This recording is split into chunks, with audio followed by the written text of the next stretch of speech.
Vermicelli Pillau, attempt number 2. I'm going to start the vermicelli now, and I've left the recipe there, but this is the way I'm doing it today. There's the vermicelli.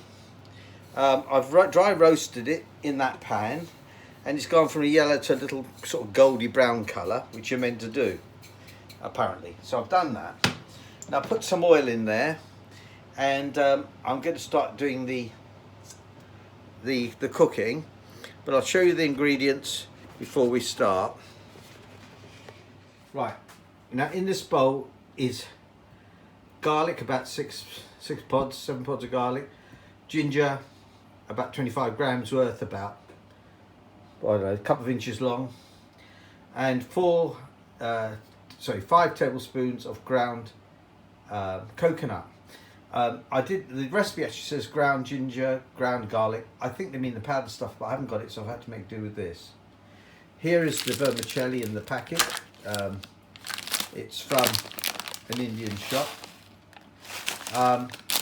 There's the coconut. Make sure if you buy the coconut, it's the desiccated, not the sweetened one. There's going to be some coriander. I haven't got any mince, so I'm doing without that. And I've got some frozen coriander to make more of it.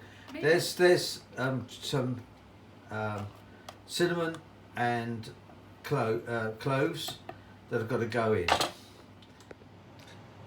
Right, what I've got in here is onion, about one onion, so about 250 grams. I've got 6 dried chillies chopped, about 4 or 5 green chillies chopped, and they're going to go in the pot. It's minced, really.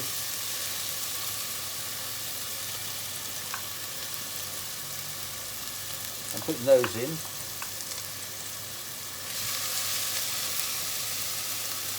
I'm also going to put in the whole spices now.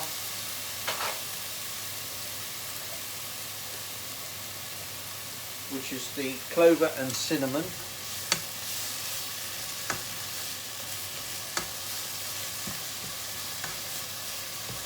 While it's just frying gently for a moment, I'll just go and chop up the coconut, garlic and ginger.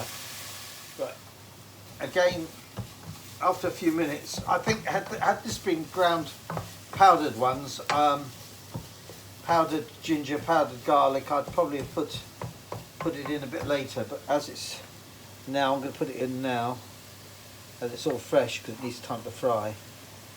So that's what I'm doing now.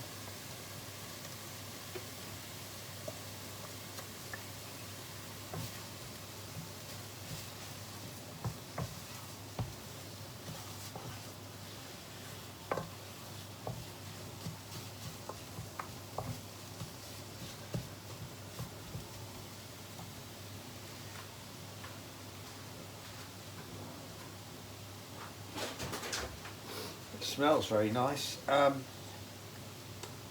it.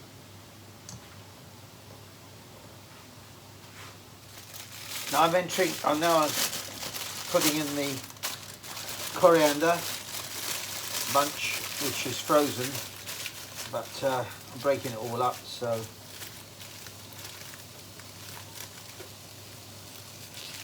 it should be okay. The mint would ordinarily go in with this at the same time.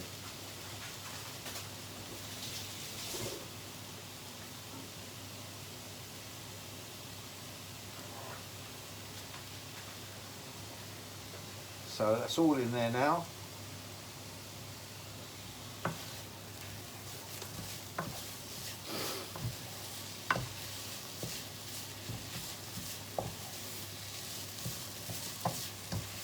Got to keep frying that now.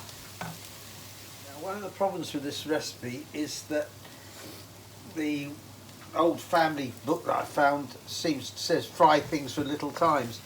Well, I think that means until the oil separates in here and the smell of raw ginger, raw garlic disappears, and also slightly brown. So what I'm going to do is I'm going to do that. I'm going to wait until it's brown slightly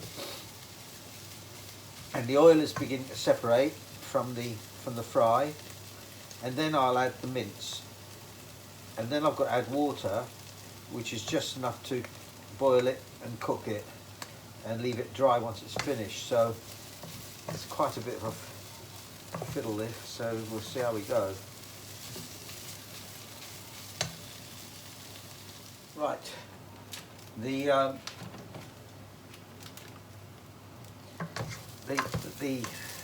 frying has gone on, been about 10 minutes.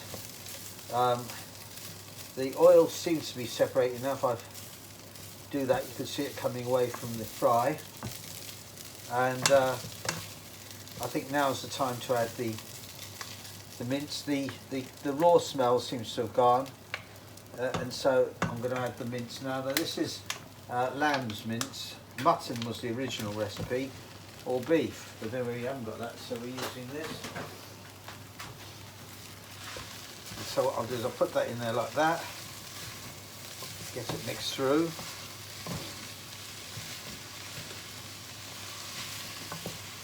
And then I've got to add water, cover it, and then cook it to such time the water has evaporated, which have to be at least 40 minutes, I hope, because the meat's got to cook, so I'd anticipate that's the sort of time I'll be looking at.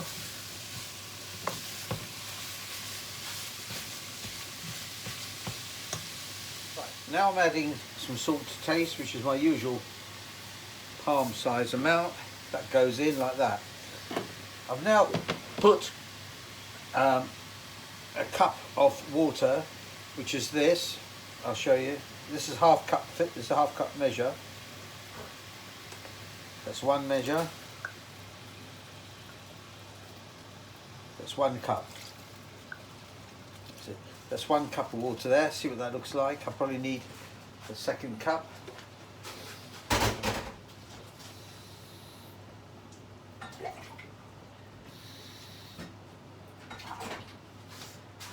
Ordinarily I wouldn't be so fussy about this. I just put it above it to cook. But as I'm trying to get it a bit more experimental, I've got to sort of give myself an idea of what I need to do. So there's the meat, that's covered by water just. So what I'm going to do now is add the rest of it. So it's now 2 cups of water in there.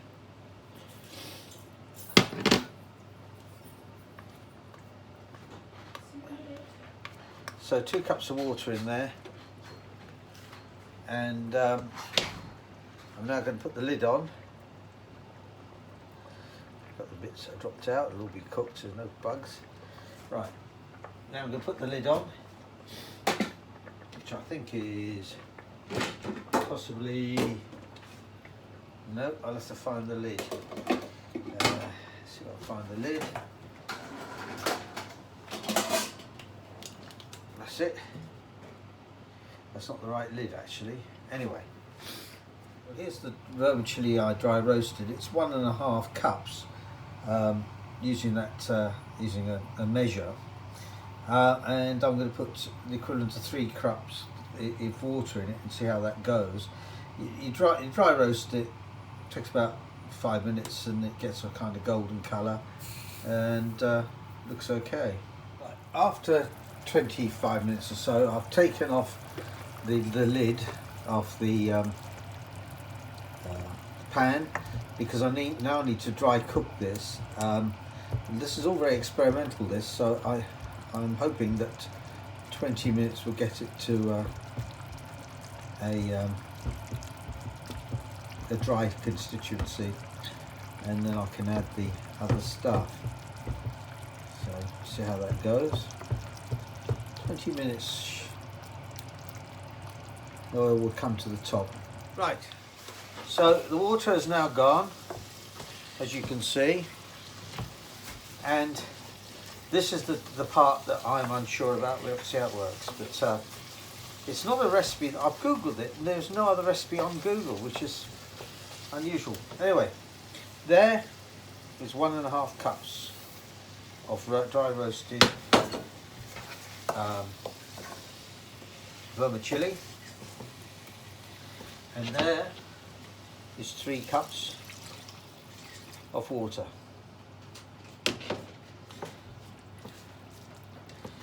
bring that to the boil.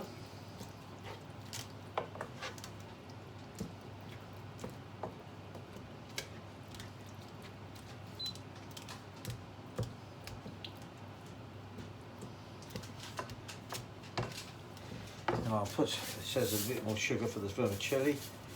There, the usual palm lot. That's it, it's gone. It's finished now. Just a cup of tea. That's my wife asking me if I want a cup of tea. The meat had got rid of all the water. I fried it till the water had gone, and cooked it till the water had gone. I then added 1.5 cups of dry vermicelli, previously roasted. I then added 3 cups of water, and it's in there now. I added a bit of salt, and I am going to let that come to the boil. I'll cover it for that, I think, because it gets the temperature higher then. I'm going to bring the vermicelli to the boil, and then I'm going to simmer it for about 15 minutes. I'm hoping that that will then be done. Well, this is it, it's done. I did the water to boil for about 10 minutes. It was a bit too much because it was just kind of catch at the bottom. So I think a boil into a boil 5-6 minutes and then down to a simmer. As you can see, it's not too bad in terms of losing moisture. So it might taste all right, we'll see. Anyway, that's it. Vermicelli Pillau.